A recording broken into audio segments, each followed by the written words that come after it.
안녕하십니까? 대학병원에서 오래 근무하고 있는 아렌지아입니다. 이제 5번째 인계입니다. 알코올릭 LC, CBD 스톤 콜란자이티스, AV 블록 AP 질환을 가진 환자의 인계를 진행했었죠. 점점 복잡해집니다. 이번에는 더 어렵게 CHF 질환이 있는 환자입니다. 인계장을 보면 한숨이 먼저 나오죠. 그래도 아렌지아와 함께라면 가능하지 않을까요? 어렵더라도 도전! 함께 가보시죠. 인계 시작하겠습니다. 94세 남자 환자 2019년 체스트 페인으로 H대학병원에서 3베슬 디지즈 진단받고 PCI 과거력 있는 분으로 일주일 전부터 지속된 디스미아 악화되어 ER 오셨습니다. ER에서 PCO2 리텐전이 있어서 인투베이션 시행했고 에코 결과 EF 26%이고 프로BNP 상승했고 CT 결과 바이러터럴 플러럴 리퓨전 있다고 나왔습니다. CHF 진단받고 MRC로 입원해서 5일 동안 집중치료받고 어큐트 심텀 호전돼서 DNR 받은 후 21일날 700호로 전실 왔습니다. H대학병원 처방약으로 아스피린, 플라빅스, 딜라트렌, 크레스토, 라식스, 알작톤 드셨는데 약제과 모두 확인됐고 타병원약 투약은 중지 상태고요.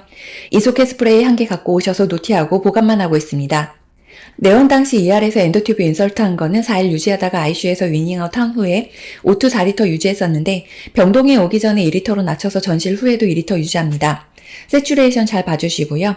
볼리 JVC 유지 중인데 JVC는 수요일에 필름 드레싱 하면 되고요. 콕시스는 예방으로 우리가 드레싱하고 필름만 매일 시행하는지 확인해 주시면 됩니다. 바이탈 사인은 4시간 체크하고요. 아이오 타겟 500에서 1000 한다고 했으니까 토탈 확인할 때마다 노티하고 라식스 용량 확인해 주세요. 낙상 고위험이고 배드 이송하고요. IPC 우리 거 유지하고 있고 DNR은 ICU에서 연명실에 내린 상태입니다. ICU에서 도부타민 4일, 코다론 2일, 니트로 5일, 라식스 9일, 9피로 4일간 IV로 들어갔었는데 ICU에서 나오기 전에 모두 스탑됐고 지금은 PRN으로 라식스만 있습니다. SBP 90 이하 펄스 130 이상 5분 이상 지속되면 노티 주세요. 다른 약물은 타조만 유지 중이고 트리돌, 데노간, PRN 있습니다. 에코 결과에서 EF 26%, LV, 시스톨릭 시비어 디스펑션 나왔고요. 체스트 CT에서 뉴모니아, 플러럴 리퓨전 확인됐습니다.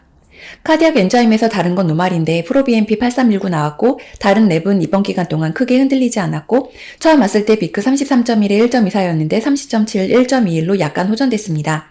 CRP 떠 있고요. 마이코플라즈마 포지티브이고 블러드 컬처, TB, NTM, PCR, CRE는 모두 네거티브입니다. 스푸튼 컬처에서 지콕시, 로드 포지티브 나온 상태이고 스트랩트코코스 네이세리아로 확인됐습니다. 이번 시 헤모글로빈 11.5, PLT 25만 8천이었는데 PLT 팔로업에서 9만 8천으로 떨어져서 혈종 협진 접수됐거든요. PB 몰폴로지 확인하라고 해서 스터디 나갔고 결과 보고 나서 경과 관찰만 하자고 했습니다. 이상입니다. 이번에 알아야 할 것은 역대급으로 많죠? 하나하나 언급해 보겠습니다. 환자는 신부전을 진단받았습니다. 가슴 통증과 호흡곤란은 가장 대표적인 증상이며 주관적으로 경험하는 호흡곤란은 CHF의 특징적인 증상이고 지금 인계하는 환자 역시 심각한 호흡곤란을 겪었습니다. 환자는 원래 관상동맥 질환도 있었지요. 관상동맥 질환 증상의 경중은 3가지 관상동맥 중 몇 개가 어느 정도 막혀 있는지에 따라 단일, 2중, 3중 혈관 병변으로 결정되고 심장에서 손상받은 범위가 넓을수록 그리고 심장의 박동이 관장하는 부위를 침범하는지에 따라 달라집니다. 이 환자는 3중 혈관 병변이지요. CT 결과 바이러터럴 플러럴 리퓨전도 확인됐습니다. 신부전에서 흉막 삼출은 폐 모세혈관 압력 상승으로 인해 폐 내 간질액이 증가하여 발생합니다. 환자는 갑작스러운 심장기능 상실로 인하여 산소와 이산화탄소의 교환이 적절하지 않았고 스스로 조절할 수 있는 상태가 아니었기 때문에 기간 내 삽관을 시행했습니다. 응급실에서 기간 내 삽관 시행 후 중환자실에 옮겨간 이후 4일 만에 위닝아웃 했습니다. 위닝이라는 용어는 젖댐 이유입니다. 인공호흡 치료에서 위닝이 시행되는 이유는 익스투베이션이 한 번에 제거되는 것이 아니라 단계적으로 이루어지기 때문입니다. 기계 환기를 통하여 고농도의 산소를 유지하다가 제거 후 ABGA를 확인하여 적절한 산소 공급을 하고 검사 결과에 따라 산소 공급을 점차 줄여나가게 됩니다. 이렇게 호흡을 관리했다면 이제 수분 관리가 필요합니다. CHF 환자 케어의 중요한 것 중 하나가 수분 축적을 주의하는 것입니다. 섭취량과 배설량의 목표를 네거티브 500에서 1000을 목표로 하고 있으며 IO를 확인할 때마다 보고하고 필요시 이뇨제를 투약하고 있죠. 이뇨제뿐만이 아니라 CHF 질환에 사용되는 약물도 상당히 많이 있습니다.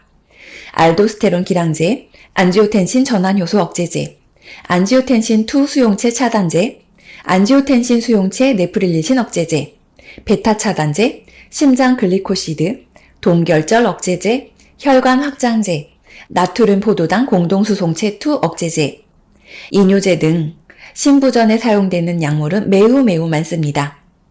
약은 최대한 많이 알고 있는 것이 업무 속도를 높이는 데 도움이 됩니다. 약은 여러 검사 결과에 따라 변경될 수 있습니다. 그중 심표지자는 정말 중요하죠. 심표지자가 무엇이 있는지만이라도 꼭 알아야 합니다. RBC, 헤모글로빈, 헤마토크리트, PLT, WBC 등 CBC 수치에 저하가 있을 경우 피비몰폴로지 검사가 필요할 수 있습니다. 즉, 현미경으로 혈액 내 세포들을 직접 보고 카운트해서 진단에 이용하는 것입니다.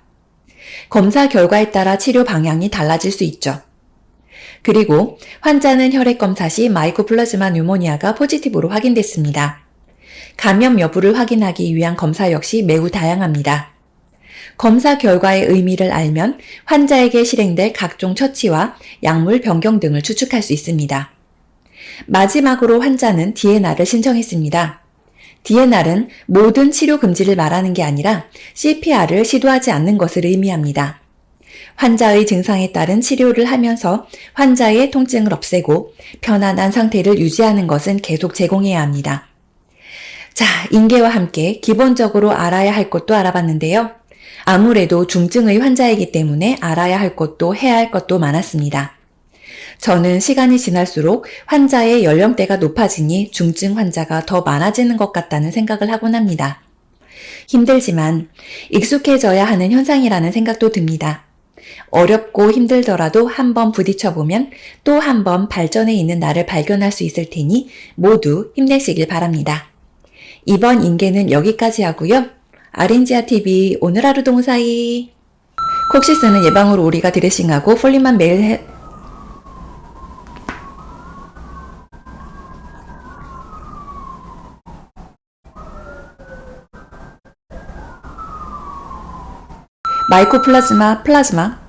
마이코플라즈마